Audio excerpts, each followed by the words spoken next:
সবাইকে এই বর্ষণমুখর সুন্দর মিষ্টি পরিবেশে স্বাগত। আমি তোমাদের রাতুল স্যার এক্সট্রা ক্লাসের পক্ষ থেকে এই বৃষ্টিচ্ছন্ন পরিবেশে নিয়ে এসেছি বেনজিনের রেজোনেন্স। চলো শুরু করি।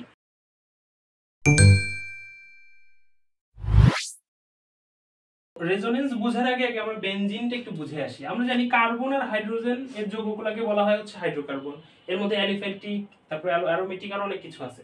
তো অ্যারোমেটিক হাইড্রোকার্বনের মধ্যে 6টা কার্বনের হেক্সাগোনাল শেপ যে রিং স্ট্রাকচারটা তৈরি করতেছে সেটাকে আমরা বেনজিন হিসেবে চিনি। এর মধ্যে আবার একান্তর দ্বিবন্ধন থাকে। ধরো একটা বাদ দিয়ে এটা, এটা বাদ দিয়ে এটা, এটা বাদ দিয়ে এটা, একান্তর দ্বিবন্ধন। একান্তর দ্বিবন্ধনটা কি? কার্বন কার্বন কার্বন কার্বনের সাথে যদি এরকম বন্ধন থাকে, এর মধ্যে একটা বাদ দিয়ে একটা, ধরো এটা বাদ দিয়ে এটাতে দ্বিবন্ধন, এরপরেরটা বাদ দিয়ে আবার তারপরেরটাতে দ্বিবন্ধন, এরকম। তো এখানে হলে এটা একটা দ্বিবন্ধন, একটা বাদ, আবার দ্বিবন্ধন, বাদ, আবার দ্বিবন্ধন, এভাবে যদি হয় সেটাকে বলা হয় একান্তর দ্বিবন্ধন। এই ক্ষেত্রে 6টা কার্বন মিলে এরকম রিং স্ট্রাকচার তৈরি করলে একান্তর দ্বিবন্ধন থাকলে সেটাকে বলা হয় হচ্ছে বেনজিন। এর হাতে প্রত্যেকটা সাথে আরেকটা করে হাত ফাঁকা না, সেখানে একটা করে হাইড্রোজেন হবে। Hydrogen hydrogen hydrogen hydrogen hydrogen. তো খেয়াল করো, এটা হচ্ছে বেনজিনের স্ট্রাকচার। খুব ভালো কথা, এটাকে আমরা এইভাবে প্রকাশ করি, এইভাবে এইভাবে প্রকাশ করি, মাঝখানে একটা গোল্লা দিয়ে দিই। এই গোল্লাটাই মেইনলি রেজোনেন্সটা ইন্ডিকেট করে। কিভাবে? দেখো, একটা কার্বন পরস্পর আরেকটা কার্বনের সাথে সিগমা বন্ধনে যুক্ত থাকে। সিগমা বন্ধন অনেক স্ট্রং হয়, কিন্তু যেখানে ডাবল বন্ড এবং ট্রিপল বন্ড দেখতে পাবা, স্পেশালি বেনজিনের ক্ষেত্রে তো ডাবল বন্ড। এই ডাবল বন্ডের বেলায় যে এক্সট্রা যে হাতটা, এক্সট্রা যে বন্ধনটা, এটার কারণ কিন্তু সিগমা বন্ধন না, এটা হচ্ছে আবার পাই বন্ধন। পাই বন্ধন সিগমা বন্ধনের তুলনায় একটু দুর্বল। তো দেখা যাচ্ছে যে টোটাল একটা বেনজিন স্ট্রাকচারে এরকম 3টা পাই বন্ধন থাকে, যার মধ্যে প্রত্যেক জোড়া করে হিসাব করলে 6টা পাই ইলেকট্রন থাকে। সঞ্চারণশীল পাই ইলেকট্রন বলা হয় তাদেরকে। আর ইংরেজিতে বললে এটাকে ডিলোকালাইজড ইলেকট্রন বলতে পারি আমরা। তো ব্যাপারটা যেটা ঘটে, বেনজিনের স্ট্রাকচারে 6টা কার্বন তো পরস্পর ধরো সিগমা বন্ধনের কারণে সুন্দরভাবে একটা স্ট্রাকচার গঠন করছে। ভালো কথা, সুন্দরভাবে একটা স্ট্রাকচার ধরে গঠন করছে। কিন্তু এই পাই ইলেকট্রনগুলো কি করে? এই ইলেকট্রনগুলো লোকাল কার্বনের মধ্যে আবদ্ধ থাকে না, তারা প্রত্যেকটা কার্বন টু কার্বন তোমার মুভ করে। এই মুভ করার কারণে উপরে এবং নিচে আলাদা আলাদা দুইটা চাকতির মতো তৈরি হয়, যেগুলো হচ্ছে তোমার সঞ্চারণশীল পাই ইলেকট্রনের ঘূর্ণনের কারণে দুইটা স্ট্রাকচার বা দুইটা চাকতি তৈরি হয়। এই চাকতিটা তুলনামূলক এই বেনজিনের স্ট্রাকচারে একটা স্টেবিলিটি দান করে। এই ব্যাপারটাকেই বলা হচ্ছে রেজোনেন্স। আশা করি কনসেপ্টটা বুঝতে পেরেছো। আমি যদি সুন্দর করে সাজাই বলি, ব্যাপারটা এরকম হবে যে বেনজিনের গঠনে 6টি সঞ্চারণশীল পাই ইলেকট্রন পরস্পর বলয় সৃষ্টি করার মাধ্যমে বেনজিনের গঠনে যে স্থিতিশীলতা প্রদান করে তাকে রেজোনেন্স অথবা বাংলায় অনুরণন বলা হয়। তো এইখানে কনসেপ্টটা আসে রেজোনেন্স আর অনুরণন স্টেবিলিটির। বাট যখন বেনজিনে আলাদা একটা এক্সটার্নাল মূলক যুক্ত হবে কোনো কার্বনে, তখন এই রেজোনেন্সটা কিরকম ভাবে এফেক্টেড হবে? তখন কি রেজোনেন্সটা থেমে যাবে, নাকি বেড়ে যাবে, না কমে যাবে? এই ব্যাপারটাই হচ্ছে আমাদের অর্থোপ্যারামেটা নির্দেশকের আলোচনা। চলো শুরু করি। এবার দেখো, আমি এই পাশে অর্থ প্যারা নির্দেশক, ওখানে মেটা নির্দেশক দিয়ে দিছি। বাট অর্থ কি, প্যারা কি, মেটা কি, এই জিনিসগুলো আমরা কিভাবে বুঝবো?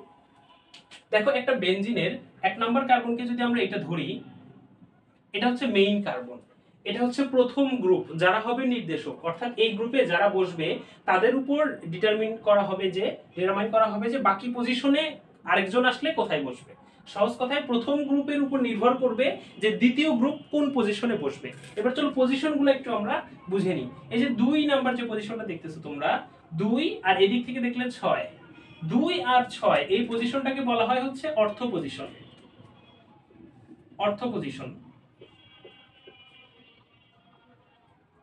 এরপরে 3 আর 5 এই দুটো পজিশনকে বলা হয় হচ্ছে মেটা পজিশন।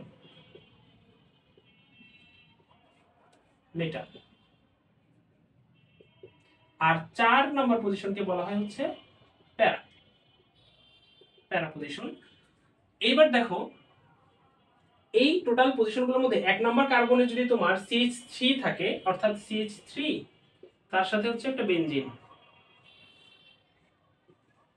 তাহলে পরবর্তীতে যদি ক্লোরিন এসে যুক্ত হতে চায়, তাহলে যেহেতু CH3 অর্থ এবং প্যারা নির্দেশক, তাহলে ক্লোরিনটা হয় অর্থ পজিশনে আসবে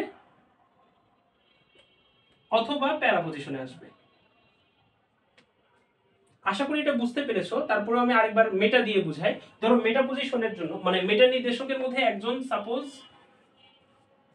তোমার সিএন যদি এখানে থাকে, পরবর্তীতে কেউ যদি এখানে যুক্ত হতে চায়, সাপোজ সিএইচও অথবা এই দিক থেকে চিন্তা করলে ক্লোরিন যদি যুক্ত হতে চায়, তাহলে ক্লোরিন যুক্ত হবে হচ্ছে এই মেটা পজিশনে অথবা এই পাশ থেকে এই মেটা পজিশনে। একই কথা, এটা হচ্ছে তোমার প্রতিসাম্য বলা যায় না, এই দুই পাশ সেম যেহেতু, তো এক পাশে লিখলে মোটামুটি আমরা বুঝিয়ে নিতে পারি যে এটা অ্যাকচুয়ালি দুই পাশের মেটাকেই নির্দেশ করে। তো এটা হচ্ছে মেটা পজিশনে যুক্ত হবে। এবার আমি দুই একটা বিক্রিয়া দিয়ে তোমাদেরকে এটা বোঝানোর চেষ্টা করি। খেয়াল করো, অর্থ প্যারা নির্দেশকের মধ্যে একটা গ্রুপ হচ্ছে CH3, এটা যুক্ত হলে বেনজিনটাকে আমরা তখন বলি টলুইন। এই টলুইনকে আমি নাইট্রেশন করলে দেখো অর্থ প্যারা দুই পজিশনে হচ্ছে নাইট্রোমূলকটা চলে আসে। এটাই হচ্ছে মিন করছে যে প্রথম গ্রুপ যদি এক নম্বর গ্রুপে থাকে তার উপর নির্ভর করতেছে যে পরের গ্রুপটা কোথায় যুক্ত হবে। এখানে যেহেতু অর্থ প্যারা নির্দেশক, এখানে অর্থ আর প্যারা পজিশনে আমরা দুইটা যৌগ পাচ্ছি। মেটার ক্ষেত্রে দেখো নাইট্রোমূলক হচ্ছে মেটা নির্দেশক, তো নাইট্রো এক নম্বর কার্বনে থাকার কারণে পরবর্তীতে এর যখন আবার নাইট্রেশন করা হয় সেই ক্ষেত্রে এটা মেটা পজিশনে নাইট্রোমূলকটা যুক্ত হয়। খুবই ভালো কথা। এখন প্রশ্ন হচ্ছে কেন এটা অর্থ এবং প্যারা পজিশনে যুক্ত হবে, কেন এটার বেলায় মেটা পজিশনেই যুক্ত হবে, এটা কি?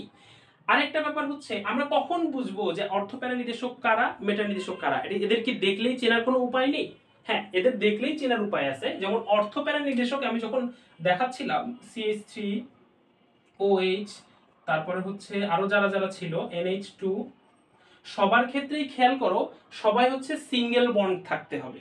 প্রথম কথা, তাদের সবার মধ্যে সিঙ্গেল বন্ড থাকতে হবে। দ্বিতীয় কথা, তাদের মধ্যে হচ্ছে মুক্তজোড় ইলেকট্রন থাকতে হবে। এই দুইটার শর্ত যদি তারা মানে তাহলে তারা হচ্ছে অর্থ এবং প্যারা নির্দেশক। এক, এরা সিঙ্গেল বন্ড থাকতে হবে। দুই, এরা হচ্ছে মুক্তজোড় ইলেকট্রন থাকতে হবে এদের মধ্যে। আবার মেটা নির্দেশকের মধ্যে আমি তোমাদেরকে দেখাইছিলাম CHO বন্ড, তারপর হচ্ছে COOH, তারপর হচ্ছে CN। এই সকল বন্ধনের বেলায় দেখো খেয়াল করো এদের একটাই শর্ত হচ্ছে ডাবল বন্ড অথবা ট্রিপল বন্ড থাকবে। ডাবল বন্ড অথবা ট্রিপল বন্ড যদি থাকে তাহলে তারা হচ্ছে মেটা নির্দেশক। আরেকটা শর্ত, আসলে এটা শর্ত না বাট তুমি দেখলে চিনতে পাবা, যে অক্সিজেন থাকে, দেখো অক্সিজেন থাকে, সেটা হচ্ছে ডাবল বন্ডে থাকে, অক্সিজেনটাই মেইনলি ডাবল বন্ডে থাকে, তাহলে সেটা দেখলে আমরা চিনতে পারবো তারা হচ্ছে মেটা নির্দেশক। এটা ছিল আমার দ্বিতীয় প্রশ্নের উত্তর। এবার চলো প্রথম প্রশ্নের উত্তরটা আমরা একটু দেখি। দেখো আমি একটি অর্থ প্যারা পজিশন থেকে CH3 মূলক দিয়ে কার্বনের বেনজিনের কয়েকটা স্ট্রাকচার রেখেছি। আমি এখানে টোটাল 5টা স্ট্রাকচার রেখেছি। এটা হচ্ছে তোমার অর্থ প্যারা পজিশনে তোমার রেজোনেন্স ব্যাখ্যা করার জন্য। অর্থ প্যারা পজিশনের আরেক নাম কিন্তু বেনজিন সক্রিয়কারী গ্রুপ। তো কেন এদেরকে বেনজিন সক্রিয়কারী গ্রুপ বলা হয় এবং কেন অর্থ এবং প্যারা পজিশনেই এই গ্রুপগুলো থাকলে যুক্ত হয় এবং এদের রেজোনেন্সটা কি সেটা আমি এখন একটু ব্যাখ্যা করব। চলো এখানে দেখো প্রথমটা যদি সিম্পলি আমি আঁকার চেষ্টা করি, এখানে একটা ডাবল বন্ড দিলাম, একটা বাদ দিয়ে এখানে দিলাম, আরেকটা বাদ দিয়ে এখানে দিলাম। এটা হচ্ছে নরমাল বেনজিনের হিসাব ছিল। কিন্তু CH3 থেকে তোমার ইলেকট্রন এই 1 নম্বর কার্বন 1 2 3 4 5 6 CH3 থেকে 1 নম্বর কার্বনে তোমার ইলেকট্রনটা আসে। এর ফলে বেনজিনে ইলেকট্রনের ঘনত্ব একটু বেড়ে গেল না? দেখো 6টা সঞ্চালনশীল পাই ইলেকট্রন অলরেডি ছিল, তার থেকে CH3 থেকে যদি আবার ইলেকট্রনের ঘনত্ব চলে আসে তাহলে মূল বেনজিন স্ট্রাকচার ইলেকট্রনের ঘনত্ব বেড়ে গেল না? এই কারণে এই গ্রুপটাকে বলা হয় হচ্ছে সক্রিয়কারী, বেনজিন সক্রিয়কারী গ্রুপ। আশা করি তোমরা একটু বুঝতে পেরেছো টপিকটা। এরপরে দেখো আবার যখন সে 1 নম্বর কার্বন এটা দেয় তখন তার মধ্যে একটা প্লাস প্রান্ত সৃষ্টি হয়, আর এই প্লাস প্রান্ত সৃষ্টি হওয়ার ক্ষেত্রে এখানে ডাবল বন্ড সৃষ্টি হয়ে যায়। যেহেতু 1 নম্বর কার্বন ইলেকট্রন চলে আসছে সেটা ডাবল বন্ড ক্রিয়েট করে। কিন্তু 1 নম্বর কার্বনে যদি আরেকটা তোমার এখানে ডাবল বন্ড সৃষ্টি হয় আর এখানে অলরেডি দেখো ডাবল বন্ড আছে, সেই হিসাবে 1 নম্বর কার্বনের যোজনী হয়ে যায় 5, যেটা সম্ভব না। এর ফলে কি হয়, এই যে 1 থেকে 2 নম্বরের ক্ষেত্রে আমি যেটা বললাম, সরি আমি 1 2 3 উল্টা লিখছি, এটা না দিলেও সমস্যা নাই, কার্বন সংখ্যা এখানে ম্যাটার করে না। বাট এই 1 নম্বর কার্বন থেকে পাশের কার্বনে যখন দেখবা এই যে বন্ধনের যে ইলেকট্রনটা না, পাই ইলেকট্রনটা, এই বন্ধনটা ভেঙে যাবে। এই বন্ধনটা ভেঙে এই বন্ধনের ইলেকট্রনটা এই কার্বনের উপর এসে পড়বে, এই কার্বনের উপর এসে পড়বে। এই কার্বনের এসে পড়লে তখন এটা দেখতে হবে এরকম।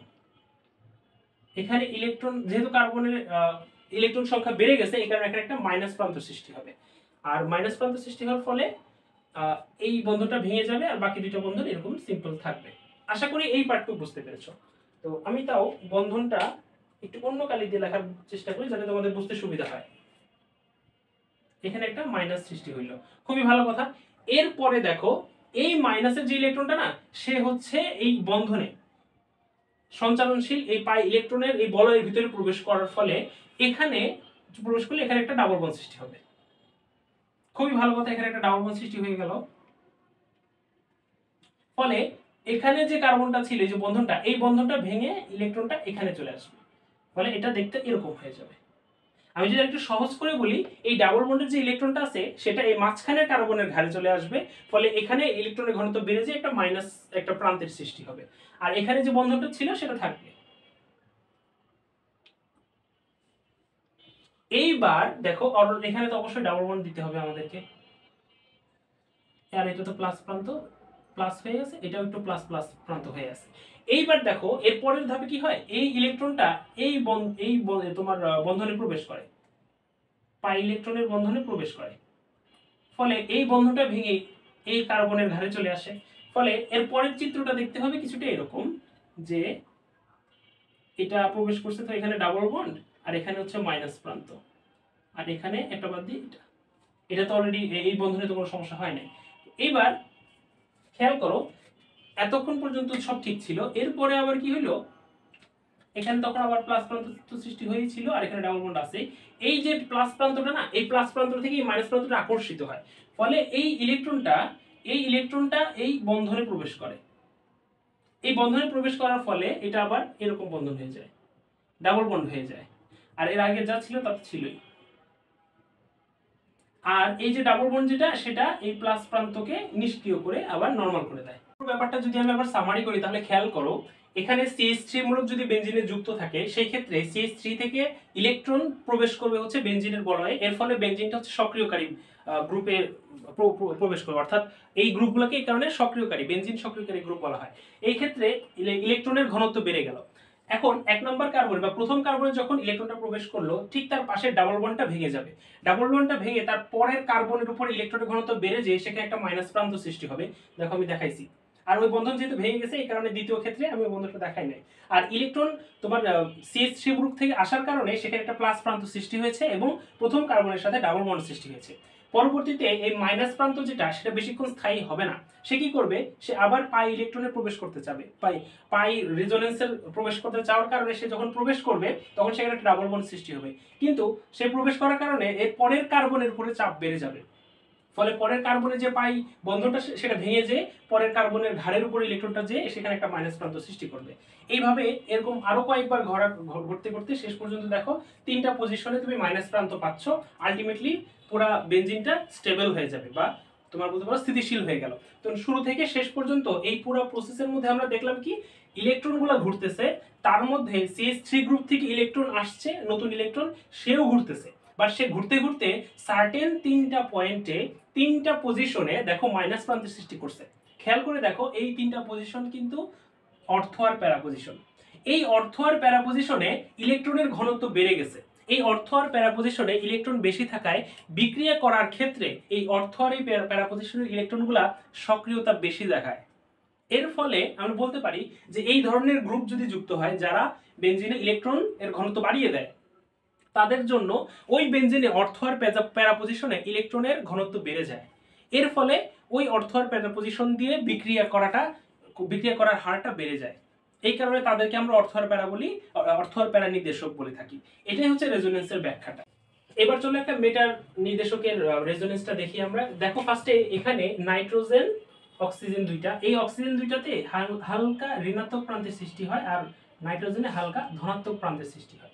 তো ব্যাপারটা যেটা ঘটে, এখানে তো অলরেডি ডাবল বন্ড একটা পরপর ছিলই, এই ডাবল বন্ড থেকে ইলেকট্রনটা আকৃষ্ট হয়ে ওই মাইনাস নাইট্রোজেনের যে মাইনাস প্রান্তটা, সেই মাইনাস প্রান্তটাকে নিষ্ক্রিয় করার চেষ্টা করে, ফলে ওই তোমার এই বন্ধনটা ভেঙে ওখানে চলে যায়। এর ফলে কি হয় দেখো, এখানে এই প্রান্তে একটা প্লাস প্রান্তের সৃষ্টি হয়, এই কার্বনের ঘাড়ের থেকে ইলেকট্রনের ঘনত্ব কমে যাওয়ার কারণে এটা প্লাস প্রান্ত সৃষ্টি হয়। বলে রাখা ভালো, এই মেটা নির্দেশকের বেলায় তোমরা দেখলা যে বেনজিন থেকে পাই সঞ্চালনশীল পাই ইলেকট্রন ওই গ্রুপের কাছে গেছে তাকে নিষ্ক্রিয় করার জন্য, তাকে স্থিতিশীল করার জন্য, অর্থাৎ বেনজিন থেকে ইলেকট্রনের ঘনত্ব কিন্তু কমে গেছে। এর ফলে মেটা নির্দেশক গ্রুপকে বলা হয় হচ্ছে বেনজিন নিষ্ক্রিয়কারী গ্রুপ। আশা করি এটা বুঝতে পেরেছো। এবার দেখো আবার ব্যাক টু আমাদের রেজোনেন্স। তো রেজোনেন্সের ক্ষেত্রে তাহলে এই বন্ধনটা ভেঙে গেল, বাকি দুইটা বন্ধনে কিন্তু কোনো সমস্যা হয় না এখন, সেটা তাদের মতোই আছে। এরপরে দেখো আর এখানে হচ্ছে ডাবল বন্ড ক্রিয়েট হয়ে গেছে। ডাবল বন্ড ক্রিয়েট হয়ে এটা হচ্ছে ইলেকট্রনটা যেহেতু ওখানে চলে গেছে, তো আলটিমেটলি ওভারঅল কিন্তু এটা মাইনাস চার্জ ক্রিয়েট করছে। কারণ দেখো অলরেডি অক্সিজেন তো এটার জন্য ব্যালেন্স হিসেবে ছিল, বাট নাইট্রোজেনের অতিরিক্ত চাহিদার কারণে একটা ইলেকট্রন চলে গেছে, ফলে একটা মাইনাস প্রান্তের মতো অবস্থা সৃষ্টি হয়েছে। এরপরে দেখো এর ফলে কি হইলো, এখানে তো প্লাস প্রান্ত সৃষ্টি হইলো, এই প্লাস প্রান্ত ইলেকট্রনের একটা চাহিদা ক্রিয়েট হইলো। এর ফলে এই সঞ্চালনশীল ইলেকট্রনটা কি করে, সে এই প্লাস প্রান্তকে নিষ্ক্রিয় করার জন্য এই বন্ধনে প্রবেশ করে। এর ফলে এটা কি হয়, এটা হচ্ছে এইভাবে একটা ডাবল বন্ড সৃষ্টি হয়। আর এখানে তো ডাবল বন্ড ছিলই, মাইনাস প্রান্ত ছিলই। এইবার এটা বন্ধন এখানে যাওয়ার কারণে এই যে মাঝখানে যে কার্বনটা, এই কার্বনের ধারে ইলেকট্রনের ঘনত্বটা হ্রাস পায়, ফলে এখানে একটা প্লাস প্রান্তের সৃষ্টি হয়। এর পরবর্তীতে দেখো এই প্লাস প্রান্তকে নিষ্ক্রিয় করার জন্য এই পাশের যে ইলেকট্রন, ডাবল বন্ড ইলেকট্রন থাকে, মানে সঞ্চালনশীল পাই ইলেকট্রন, সেই পাই ইলেকট্রনটা আকৃষ্ট হয়ে এই এই বন্ধনে চলে আসে। এর ফলে এটা দেখতে হবে তখন এরকম, আর এই প্লাসটা প্রশমিত হবে, তখন এই বন্ধনটা আসার কারণে এখানে একটা প্লাস পজিশন সৃষ্টি হবে। আশা করি কিছুটা বুঝতে পেরেছো। আর এখানে অবশ্যই ডাবল বন্ড তো হবেই, ডাবল বন্ড হবে, এখানে মাইনাস প্রান্তটাও হবে। আলটিমেটলি যখন এই প্লাস প্রান্তটা এই কার্বনের কাছে চলে আসছে, অর্থাৎ এই কার্বনের চাহিদাটা চলে আসছে, ফলে এই যে ডাবল বন্ডটা ছিল, যেটা নাইট্রোজেন অতিরিক্ত ইলেকট্রন গ্রহণ করে রেখে দিয়েছিল, সেই ইলেকট্রনটা আবার ব্যাক টু পজিশন হওয়ার কারণে এখানে আবার ডাবল বন্ড সৃষ্টি হয়ে যাবে, ফলে ওভারঅল রেজোনেন্সটা আবার কমপ্লিট পজিশনে ফেরত চলে আসবে। আলটিমেটলি আমরা তখন এরকম একটা স্ট্রাকচার পাবো। এটাকে যদি আমি আবার সামার আপ করতে চাই, তাহলে কি হবে দেখো, নাইট্রোজেনের ইলেকট্রনের চাহিদা মেটানোর জন্য টোটাল বেনজিনের রেজোনেন্স, বেনজিনের যে পাই ইলেকট্রন ছিল সেখান থেকে ইলেকট্রন প্রবেশ করে বেনজিনকে নিষ্ক্রিয় করে দেয়, বা বেনজিনে হচ্ছে ইলেকট্রনের ঘনত্ব কমিয়ে দেয়। এর ফলে এক নম্বর কার্বনে যদি ইলেকট্রনটা চলে যায়, পাশের ডাবল বন্ড থেকে সেই ইলেকট্রনটা হচ্ছে ঘাটতি পূরণ করে যাওয়ার কারণে ওই কার্বনের ঘাড়ের উপরে প্লাস প্রান্ত সৃষ্টি হয়। এরপরে ওই প্লাস প্রান্তকে নিষ্ক্রিয় করার জন্য তার আগের যে ডাবল বন্ড আছে সেখান থেকে ইলেকট্রন প্রবেশ করে। এইভাবে হতে হতে তিনটা পজিশনে প্লাস প্রান্ত সৃষ্টি হয় এবং আলটিমেটলি টোটাল রেজোনেন্সটা কমপ্লিট হয়। এই ক্ষেত্রে কি হলো দেখো, বেনজিন থেকে ইলেকট্রন বের হয়ে নাইট্রোমূলকে চলে গেল এবং আলটিমেটলি পুরো রেজোনেন্সটা কোনোভাবে কমপ্লিট করে ফেললো। এই টোটাল প্রসেসের মধ্যে আমরা তিনটা পজিশনে প্লাস প্রান্ত পাই, আর এই তিনটা পজিশন হচ্ছে অর্থ, প্যারা এবং প্যারা। তাহলে মেটার সাথে এটার সম্পর্ক কি বলতো, এই তিনটা পজিশনে যদি প্লাস প্রান্ত সৃষ্টি হয় তাহলে মেটা পজিশনে কি লাভ হবে। খেয়াল করো, এই তিনটা পজিশনে যদি প্লাস প্রান্ত সৃষ্টি হয় তাহলে কি আমি আলটিমেটলি বলতে পারি যে অর্থ আর প্যারা পজিশনে ইলেকট্রনের ঘাটতি দেখা দিছে। এটাকে কি আমি অন্যভাবে বললে এরকম হয় না যে মেটা পজিশনে বর্তমানে ইলেকট্রনের ঘনত্ব বেশি আছে বাকিদের তুলনায়, অর্থ আর প্যারা পজিশনের তুলনায়। এই কারণে এই মুহূর্তে যদি কেউ বিক্রিয়া করতে আসে, অর্থ আর প্যারা পজিশনে ইলেকট্রনের ঘাটতি থাকার কারণে তারা খুব একটা বেশি চাহিদা দেখাবে না। কিন্তু মেটা পজিশনে যেহেতু ইলেকট্রন তুলনামূলক বেশি আছে, এই কারণে ওই গ্রুপটা মেটা পজিশনে এসে যুক্ত হবে। ফলে আমরা দেখতে পেলাম যে নাইট্রোমূলক যদি থাকে এক নম্বর কার্বনে, তাহলে কেন তারা মেটা পজিশনে 2 নম্বর গ্রুপকে ইন্ট্রোডিউস করায়। আশা করি এটা বুঝতে পেরেছো। এবার চলো আরেকটা স্পেশাল গ্রুপের আলোচনা করব আমি, সেটা হচ্ছে NH2। NH2 নরমালি অর্থ প্যারা পজিশনে থাকে, কিন্তু এটা নাইট্রেশন করার সময় এটা হচ্ছে অর্থ আর প্যারা পজিশন থাকে, কিন্তু এটা নাইট্রেশন করার সময় এটা হচ্ছে মেটা পজিশনে চলে আসে। কেন আসে সেটাই আমি তোমাদেরকে এখন একটু দেখাবো। দেখো অ্যামিন মূলকের যে ঝামেলাটা, অ্যামিন মূলক নরমালি অর্থ প্যারা নির্দেশক, সে এরকম রেজোনেন্স দেখায়। অলরেডি এটা ব্যাখ্যা আমরা করেছি, তারপরে একটু যদি সামারি করি, অ্যামিন মূলকে হচ্ছে নাইট্রোজেন থেকে মুক্তজোড়ী ইলেকট্রন থাকে, সেই মুক্তজোড়ী ইলেকট্রন সে বেনজিন বলয়ে প্রবেশ করায়, ফলে অর্থ প্যারা এবং মেটা 3 পজিশনে হচ্ছে মাইনাস প্রান্তের সৃষ্টি হয়, যার কারণে এটা অর্থ প্যারা নির্দেশক, অর্থ এবং প্যারা নির্দেশক, সরি। অর্থ এবং প্যারা পজিশনে দুই পজিশনে হচ্ছে ইলেকট্রনের ঘনত্ব বেড়ে যায় দেখে তারা হচ্ছে অর্থ প্যারা নির্দেশক। কিন্তু বেনজিনে তোমার যদি তোমার এই মূলকটা থাকে, তার যদি তুমি নাইট্রেশন করো তাহলে কি হবে দেখো,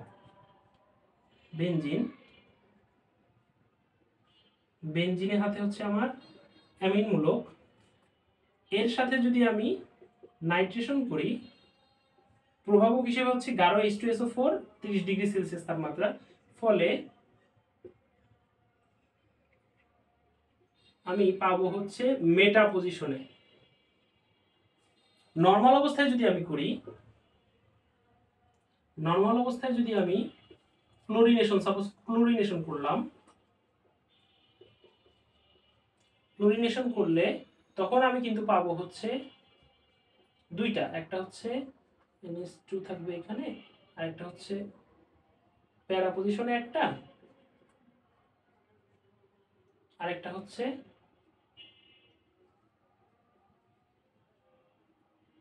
অর্থ পজিশনে একটা। এটা নর্মাল অবস্থায়, নর্মাল অবস্থায় আমি পাবো। কিন্তু ব্যতিক্রম কখন ঘটে? নাইট্রেশন করতে গেলে। নাইট্রেশন করতে গেলে দেখো HNO3 এখান থেকে নাইট্রো মূলকটা যুক্ত হয়, আর যখন আমি গাঢ় H2SO4 ইউজ করতাম, সেই গাঢ় H2SO4 থেকে একটা H+ এসে এই NH2 কে NH3+ তৈরি করে ফেলে। এই NH3+ তৈরি করার কারণে সেটা মেটা নির্দেশকের মতো আচরণ করে। তখন এই NH3+ এর প্লাস প্রান্তটার আকর্ষণে বেনজিন থেকে তোমার সঞ্চারণশীল পাই ইলেকট্রন ওর কাছে চলে যায়। এর ফলে এটা পুরা যে রেজোনেন্সটা দেখায় সেটা কমপ্লিটলি দেখো অর্থ আর প্যারা পজিশন হচ্ছে প্লাস প্রান্ত সৃষ্টি করে দেয়। এর ফলে মেটা পজিশন ইলেকট্রনের ঘনত্ব বেশি মনে হয়, এই কারণে এটা মেটা নির্দেশক হয়ে তোমার নাইট্রো মূলককে মেটা পজিশনে অ্যাড করে। কিন্তু নর্মাল অবস্থায় আবার এটা অর্থ এবং প্যারা পজিশনে। তো এটা একটু কনফিউশনের ব্যাপার যে এই অ্যামিন মূলকটা যদি থাকে আর যদি তার নাইট্রেশন হয় তাহলে সে অর্থ প্যারা না, সে মেটা নির্দেশক হিসেবে কাজ করে। আশা করি এই কনসেপ্টটা তোমরা বুঝতে পেরেছো। বেনজিনের রেজোনেন্স সম্পর্কে আজকে আমরা যথেষ্ট ব্যাখ্যা করার চেষ্টা করেছি, আশা করি তোমাদের ভালো লাগবে। এরকম আরো অনেকগুলো প্রেজেন্টেশন নিয়ে আমরা হাজির হব, আমাদের সাথেই থেকো। আসসালামু আলাইকুম।